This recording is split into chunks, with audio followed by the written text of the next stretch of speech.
जय हिंद। देखिए, श्रीलंका के बारे में देखते हैं कि आखिर ये इतना बर्बाद कैसे हो गया, और ये तो कंप्लीट बर्बाद हो ही जाएगा, क्योंकि जिस जिस भी राज्य या देश की जीडीपी, डेब्ट टू जीडीपी रेशियो 60 से ऊपर जाता है वो बर्बादी की ओर जाता है, और 100 क्रॉस किया तो कंप्लीट बर्बाद हो जाता है। और श्रीलंका का डेब्ट टू जीडीपी रेशियो 110% हो गया है।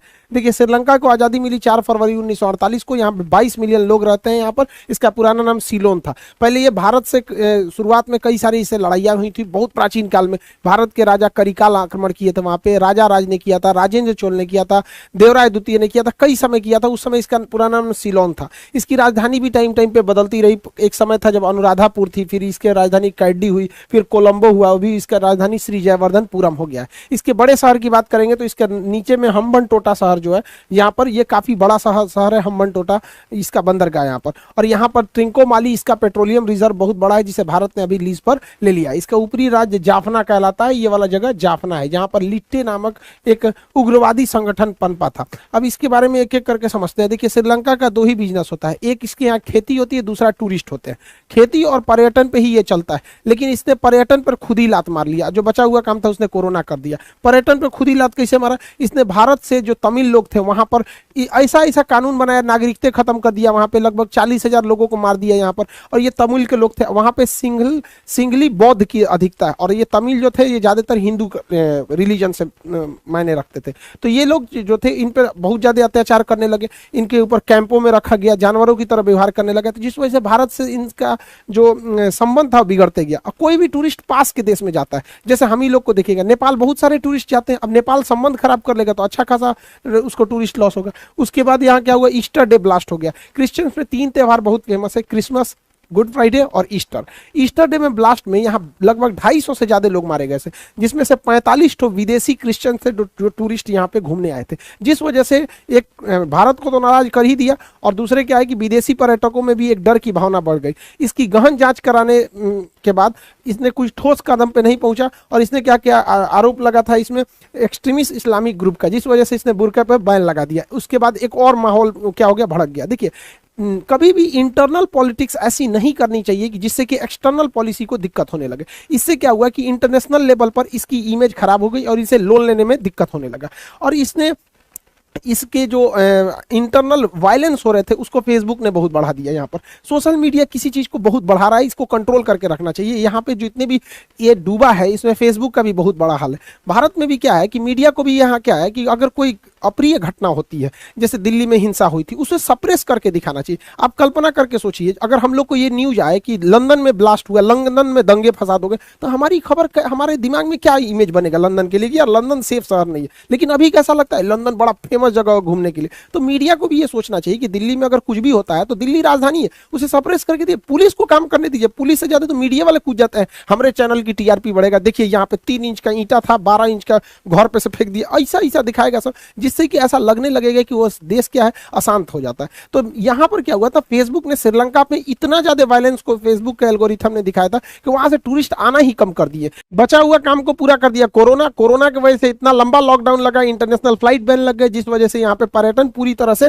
चरमरा गया। अब श्रीलंका को खुद सोचना चाहिए, वो अपने यहाँ 7% क्रिश्चियन पे वैसे ही वहां पे वायलेंस हो रहा है, 9% मुसलमानों के ऊपर वैसे ही हो रहा है, 12% जो तमिल हिंदू है उनके ऊपर भी अत्याचार। तो भैया सबके तुम बैरे ले लोगे तो रहेगा कौन तुम्हारे यहाँ? इन सारी घटनाओं की वजह से श्रीलंका को एक हैवी लॉस हुआ, और इसकी इकोनॉमी धीरे धीरे स्लो डाउन होने लगी, और यहाँ से पर्यटन पूरी तरह से ध्वस्त होने लगा।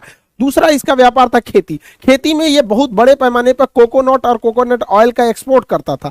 यहाँ पर नारियल की खेती बहुत ज्यादा होती है, केरल में भी होती है, तटीय राज्यों में। देखिए, हम लोग के यहाँ जो नारियल होता है वो लंबे पेड़ों पर होते हैं, लेकिन यहाँ जो तटीय राज्य होते हैं वहाँ नारियल की लंबाई बहुत कम होती है, मतलब 10 फीट 15 फीट पे नारियल हो जाता है, और काफी ज्यादा मात्रा में होता है यहाँ पर नारियल। तो नारियल की खेती बहुत ज्यादा होती थी यहाँ पर। साथ में यहाँ पे रबड़ की खेती होती है। रबड़ जो होता है, नेचुरल रबड़ जो होता है, वो यहाँ से इस पे रबड़ के पेड़ से दूध से निकाला जाता है, जिससे ये रबड़ को बनाया जाता है। तो ये रबड़ की खेती भी बहुत ज्यादा इसके पास होती थी। दूसरा चाय में तो ये बहुत ज्यादा एक्सपोर्ट करता था दूसरे देशों को, और खेती पे ये कुछ हद तक आत्मनिर्भर भी था। हमारे यहाँ से कम चाय होता है यहाँ पे, लेकिन हम लोग के यहाँ चाय पी भी तो जाते हैं। इतनी जनसंख्या है उस पे से, जिसको देखो सुबह में दिन भर में 3-4 टाइम चाय पी लेता है यहाँ पर, जिनको चाय की आदत लगी रहती है। तो ये यहाँ पर काफी अच्छे से फल फूल रहा था। लेकिन यहाँ पे चौपट नेता सब, देखिए, नेताओं का पढ़ा लिखा होना बहुत ज्यादा जरूरी है, वरना ये ऐसा चौपट करेंगे सबने जिसकी खामियाजा कई पुस्तकों को चुकानी पड़ती है। नेतवा कहा कि भाई जो हम लोग यूरिया, पोटास, डीडीटी जो सिंथेटिक खाद का प्रयोग करते हैं, रासायनिक खाद का, इनके पास टेक्नोलॉजी नहीं थी श्रीलंका के पास, तो इन्हें इंपोर्ट करना होता था। ये लगभग $400 मिलियन प्रति वर्ष खर्च करते थे, यानी 3000 करोड़ रुपए का ये खाद मंगाते थे। इस खाद से ये फायदा होता है कि इससे पैदावार बहुत तेजी से होने लगता है, बहुत ज्यादा पैमाने पर, लेकिन ये क्या है, महंगा आता है। दूसरा, ये खेत को एक लॉन्ग टाइम में नुकसान पहुंचाता है। तो इसने सोचा एक काम करते हैं, इसका आयात पे बैन लगा देते हैं। ऑर्गेनिक खाद, नेचुरल खाद का प्रयोग करेंगे, जैसे हमारे यहाँ पत्तियों को सड़ाकर केचुआ से बनाया जाता है, गाय के गोबर से, उसे ऑर्गेनिक खाद कहते हैं। ये क्या है, ऑर्गेनिक खाद की एक खराबी क्या है कि अगर आप ऑर्गेनिक खाद का प्रयोग करेंगे तो ये आपको 15 से 20 साल बाद इसका रिजल्ट दिखेगा। जैसे भारत में सिक्किम पहला पूर्णतः जैविक राज्य बन गया, वहां पे ऑर्गेनिक खाद का होता है। मिजोरम दूसरा हो गया, पूरी तरह से जैविक शहर अगरतला हो गया। ये सब क्वेश्चन याद रखिएगा, एग्जाम में पूछता है। तो इस खाद के प्रयोग से काफी फायदे होते हैं, लेकिन इसका फायदा तुरंत नहीं दिखता है, और ये इन सारे खादों का फायदा तुरंत दिखता है। तो श्रीलंका का मंत्री पढ़ा लिखल तो था नहीं, उसने आयात पर बैन लगा दिया। आयात नहीं हुआ तो वहां हैवी डिमांड हो गई ऑर्गेनिक खादों की। अब ऑर्गेनिक खाद से तुरंत फायदा होता नहीं है, दूसरा इनके पास ऑर्गेनिक खाद था नहीं और डिमांड भयानक हो गया है। तो इसलिए इन्होंने कहा कि भाई साहब, तो खेती ये चौपट हो गया। तो इन्होंने चाइना से $70 मिलियन का ऑर्गेनिक खाद लाया। अब बताइए, चाइना से मंगा रहा है, खाने पीने का सामान तो कभी नहीं मंगाना चाहिए, तो खाद मंगाया, उस खाद में बीमारी लग गया और अजब टाइप के बैक्टीरिया पाए गए सब इसके खाद में, चाइना वाले में, और पेड़ में खा जाते थे। तो मतलब खाद डाला जाता है पेड़ उगने के लिए, सोच रहा चाइना का खाद डाला जाता तो पेड़ में खा जाता था। तो श्रीलंका ने इस खाद को वापस पैक किया और वापस जहाज से भेज दिया चाइना में। इसे भेजने में श्रीलंका को $7 मिलियन का खर्चा आया। वाह रे श्रीलंका, वाह रे चाइना, वाह यार, इससे बड़का दगाबाज तो दुनिया में कोई नहीं हो सकता। हम लोग पाकिस्तानियों को कमीना समझते थे, ये उसका भी बाप निकला सब। सोचिए किस तरह से, इससे दोस्ती ही नहीं रखनी चाहिए इन चोटों से, फादर ऑफ कोरोना। इस खाद वाला जो संकट है, इसका नतीजा ये हुआ कि जो श्रीलंका अपने खाद्यान्नों पर आत्मनिर्भर था, उसे गेहूं और चावल जैसे चीजों को भी इंपोर्ट करना पड़ गया अपने देश के पेट पालने के लिए। अब टूरिस्ट चौपट हो गया, खेती चौपट हो गया, अब पैसा आएगा कहां से? जिस वजह से इनके पास पेट्रोल को आयात करने का पैसा नहीं था, तो उस वजह से पेट्रोलियम महंगा होते गया। पेट्रोलियम इतना महंगा हो गया, अब पेट्रोलियम के ज़्यादा महंगा होने से पेट्रोलियम को लेने के लिए लाइन पे लाइन लगने लगे सब। वहाँ पर पेट्रोल का रेट इतना महंगा हो गया, 350 रुपया लीटर हो गया। अब ये पेट्रोल और डीजल के महंगा होने से हर चीज़ पर इफेक्ट पड़ता है, ट्रांसपोर्टेशन कॉस्ट बढ़ जाता है। तो जो आयात नहीं, ट्रेन का किराया बढ़ जाएगा, बस का बढ़ जाएगा, और ट्रैक्टर, डीजल जो भी चीज़ें चलते हैं इस पर, कंबाइन मशीन वगैरह जो होते हैं, ये सबसे खेती पर इनडायरेक्टली असर पड़ता है, जिस वजह से इसका खेती भी पूरी तरह से स्लो डाउन हो गया श्रीलंका का। एक के बाद एक चौपट होते गया। श्रीलंका के पास पैसा बच गया जीरो, कुछ भी पैसा नहीं बच गया, दुनिया से चला गया लोन मांगने के लिए, IMF वगैरह से लोन मांगने, भारत से लोन मांगने। इसके पास इस साल $7 बिलियन कर्जा चुकाना है और इसके पास पैसा 1 रुपया नहीं है। चाइना कह रहा है कि हमारा लोन चाहिए, वापस चाहिए। चाइना यहाँ पर, चाइना से जाए हम्बन टोटा बंदरगाह बनाए, ससुरा तो नहीं रहे कि ठीक है नहीं बंदरगाह बनाएंगे यहाँ पर, वो लोन लेके। अब आप सोचिए ना, किसी का कम पैसा है और लोन ले ले कह दे महल बनाएंगे, चौपटे ना करेगा ससुरा तो नहीं। यहाँ पर $7 बिलियन का पैसा इसके पास, कोई भी पैसा इसके पास नहीं है। अब IMF से लोन लेने जा रहा है। देखिए, वर्ल्ड बैंक जब लोन देती है तो ये अच्छे कामों के लिए लोन देती है, विकास के लिए, सड़क, पुल, बिजली घर, ये सब बनाने के लिए। IMF लोन देती है, ये बेल आउट पैकेज देती है एकदम लास्ट मोमेंट पे, जब आपके पास तनिको पैसा नहीं बचता है तब देती है, और देने के शर्त रखती है कि आपकी अर्थव्यवस्था को हम कंट्रोल करेंगे। अब बताइए, IMF से लोन लेने का मतलब है कि अपनी इकोनॉमी उसको सौंप दीजिए। यहाँ पर जो भी देश IMF पे लोन ले रहा है, मतलब समझिए वो देश चौपट हो गया। IMF को इकोनॉमी के भाषा में इसे वेंटिलेटर कहा जाता है। जैसे किसी मरीज को वेंटिलेटर लगा है, ऑक्सीजन पे जी रहा है, तो समझिए एकदम सीरियस पोजीशन है। तो किसी देश को पता करना है चौपट हो रहा है कि नहीं, तो देख लीजिए IMF से लोन लिया है कि नहीं लिया, चौपटे हो जाएगा यहाँ पर। तो अभी IMF इनको लोन देगी, अभी काफी लंबा प्रोसेस होगा। इसने सोचा, ऐसा नहीं है कि श्रीलंका अपने को बचने की कोशिश नहीं किया, ये घटना उसके पास पिछले 2 सालों से हो रही थी। इसने क्या किया, 2020 में इसने कहा कि हमने टैक्स हॉलीडे बना देंगे, हम कोई टैक्स नहीं लेंगे, विदेशी कंपनियां कूद जाएंगी ये सोचकर। तो लेकिन कहा जाता है कि अगर दिन खराब हो ना इंसान का, तो ऊंट पे बैठे इंसान को भी कुत्ता काट लेता है। तो यही हाल हो गया श्रीलंका के साथ। जैसे इधर टैक्स हॉलीडे घोषित किया, उसके 2 महीना बाद पूरी दुनिया में कोरोना फैल गया 2020 में, और मार्च अप्रैल तक तो पूरे दुनिया में फैल गया था, और पूरी दुनिया में फैक्ट्रियां ठप पड़ गई, शट डाउन हो गया। जो भी एक तो इनके पास टूरिस्ट खत्म हो गया, खेती खत्म हो गई, पेट्रोलियम खत्म हो गया, पैसा खत्म हो गया। जो कुछ पैसा टैक्स से आता था, इन्होंने सोचा टैक्स कट कर देंगे तो विदेशी आएंगे, विदेशी आया नहीं, उस पर से जो टैक्स आ रहा था वो भी खत्म हुआ, लॉकडाउन में व्यापार खत्म हो गया, पूरी तरह से श्रीलंका जो था कंगाल हो गया। और यहाँ हालत ये हो गई, हर चीज की शॉर्टेज यहाँ देखने लगी। हद तब हो गया जब यहाँ पे पेपर की शॉर्टेज की वजह से दो दो बड़े न्यूज पेपरों को बंद करना पड़ा, एग्जाम कैंसिल कराने पड़ गए क्योंकि इनके पास पेपर नहीं है। पेपर नहीं होने की वजह से कई सारी समस्या आती है। इनके पास कोयला खरीदने को पैसा नहीं है, पेट्रोलियम खरीदने को पैसा नहीं है, तो बिजली बनेगा कैसे इनके यहाँ? जब इनके पास बिजली उतना नहीं बने, इनके यहाँ की सबसे लंबी नदी महावली गंगा है, ये कई बार एग्जाम में क्वेश्चन में पूछा हुआ है, श्रीलंका की सबसे बड़ी नदी महावली गंगा है, उससे उतना बिजली बन नहीं पाता है। यहाँ इतनी बिजली की शॉर्टेज हो गई कि 2 घंटा ही बिजली आती है। अब 2 घंटा बिजली आने से आप फ्रीलांसिंग का भी काम नहीं कर सकते हैं, इंटरनेट में भी उतना काम अच्छा से नहीं कर पाएंगे क्योंकि उसमें अनट्रप्टेबल सप्लाई चाहिए। तो श्रीलंका एक के बाद एक चीजें चौपट होने लगी और महंगाई इतनी बढ़ गई कि चीनी 200 रुपया हो गया यहाँ पर, दूध 2000 रुपया, चावल 200 रुपया, 4200 रुपया गैस सिलेंडर हो गया श्रीलंका में, जिस वजह से यहाँ पे त्राहिमाम मच गया। और यहाँ पर दवाइयां तक को इंपोर्ट करना पड़ा। सोचिए हमारे यहाँ इंपोर्ट क्या होता है, आईफोन की मोबाइल, टेस्ला की कार, मतलब जो हैवी चीजें होती है ना अमीरों के लिए, जो एकदम अमीर लेवल के लोग हैं उनके लिए जो चीजें हैं वो इंपोर्ट होती हैं। जो जरूरत की चीजें होती हैं गरीब और मिडिल क्लास यानी 90% इंडिया की जो चीजें होती हैं जो आम जनता के लिए, वो यहीं पे बनती है। सोचिए यहाँ दवाइयां तक को इंपोर्ट किया जाता है, पैरासीटामॉल का गोली। ये हाल हो गया श्रीलंका का चौपट यहाँ पर। इसे चौपट करने के लिए ऐसा नहीं है कि बर्बाद किया गया है, तो ये सब ने मिलकर बर्बाद किया। हमारे यहाँ इंडिया में देखिए ना, एक दूगो नेतवा मिलकर बर्बाद कर देते हैं। एक कहावत कहा जाता है कि बर्बाद गुलिस्ता करने को बस एक ही उल्लू काफी है, हर सय पर उल्लू बैठा हो आबाद गुलिस्ता क्या होगा। मतलब किसी बगीचा को बर्बाद करने के लिए एक उल्लू काफी है, हर बागीचा के हर डाल पर उल्लू बैठ जाए तो वो गुलिस्ता क्या होगा। यहाँ ससुरा भारत में एक के दूगो नेतवा मिलकर लूट लेता है। यहाँ खानदानी चोर बैठा है सब श्रीलंका में। खानदान हम पूरा नहीं, थोड़ा सा इन सबों का खानदान समझाते हैं, बैठ जाते हैं। श्रीलंका में एक मंत्री थे, नाम था उनका एल्विन राजापक्षे। इन्हीं के खानदान ने पूरी तरह डुबा दिया। एल्विन राजापक्षे के 4 लड़का हुआ, गोटेबाया राजापक्षे, महिंद्रा राजापक्षे, बासिल राजापक्षे और चमल राजापक्षे। ये राजापक्षा फैमिली है।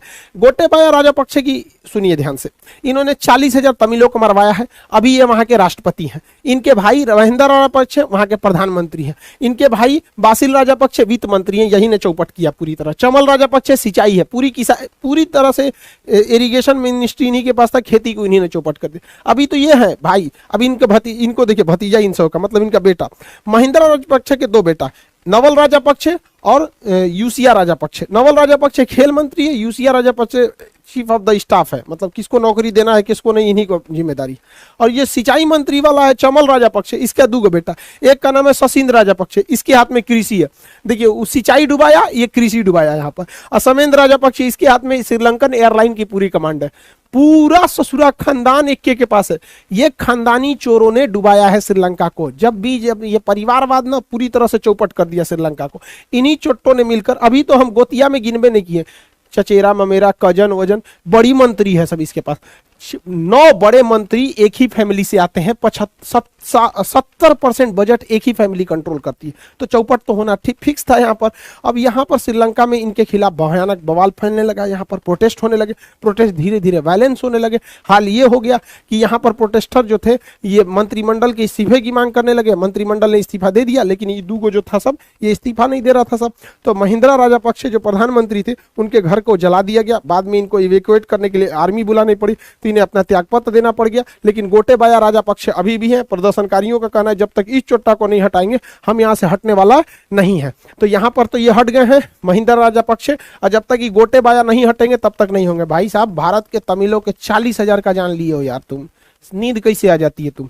हर इंसान, हम लोग अफगानिस्तान का एग्जाम्पल देते हैं ना, ये तमिलों के साथ उनसे भी बुरा हाल किया था।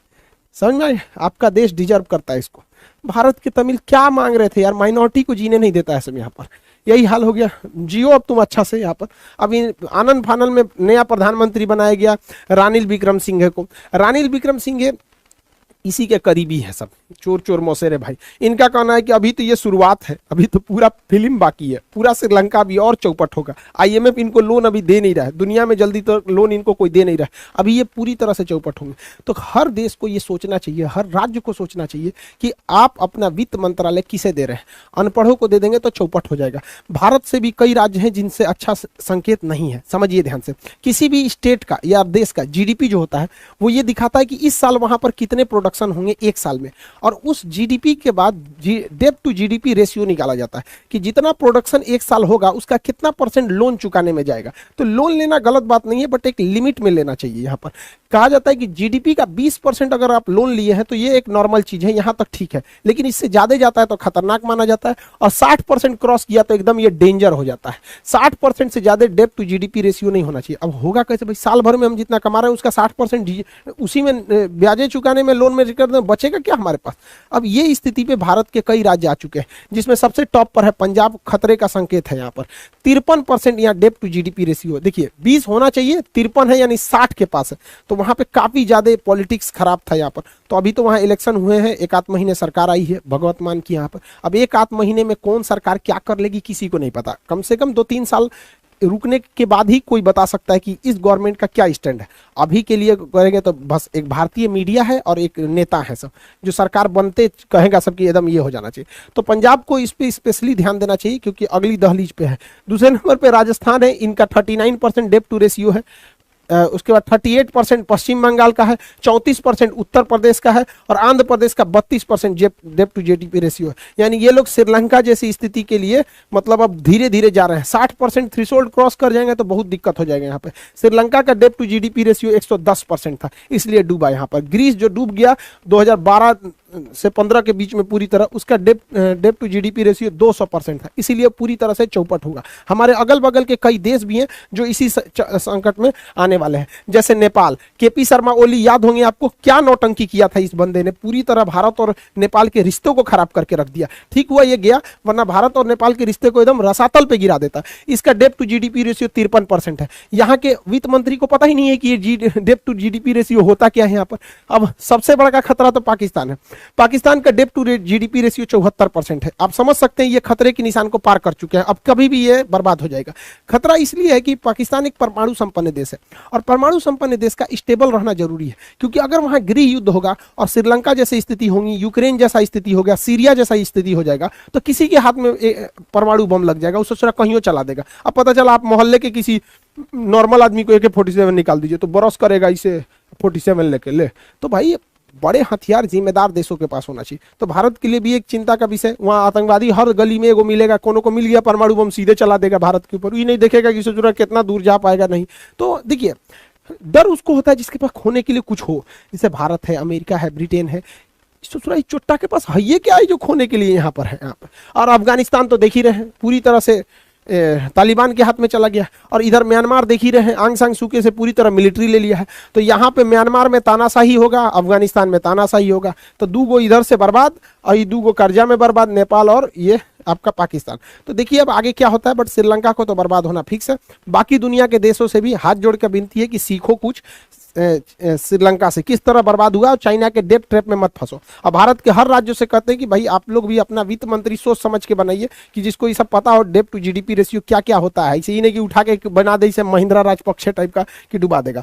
आई होप आप इसको समझे होंगे। और अगला बैच जो है हिस्ट्री का है, परसों से मंगलवार से स्टार्ट हो जाएगा हिस्ट्री का बैच। सुबह 17 तारीख को सुबह 7 बजे हिस्ट्री के बैच होंगे, उसको आप लोग इनरोल होंगे। उसकी बहुत ही नॉमिनल फी होगी आपकी 250 रुपये। यहाँ पर ये टोटल आपका बहुत 5-6 महीने चल जाता है। हिस्ट्री पूरे जीएस का सबसे बड़ा चैप्टर होता है, हिस्ट्री और ज्योग्राफी। एनडीए के बैच है, ये ऑनगोइंग है। एनडीए वाले बैच के लड़के जो उत्तर प्रदेश के लड़के हैं जिनका एग्जाम थोड़ा सा डिले हो गया था, उन लोग के लिए भी है भाई, अभी अभी आप क्या कर सकते हैं, इसे ज्वाइन कर सकते हैं एनडीए 2 के लिए यहाँ पर इसमें। और जो एनडीए फर्स्ट में जिनका रिजल्ट आ गया उन लोगों के लिए एसएसबी के लिए इस महीने के लास्ट में बैचेज स्टार्ट हो जाएंगे, वो लोग भी एसएसबी कर सकते हैं और आप लोग भी बॉर्डर पे जाएंगे। आई होप आप इस पूरे टॉपिक को समझे होंगे। मिलेंगे नेक्स्ट क्लास में। जय हिंद।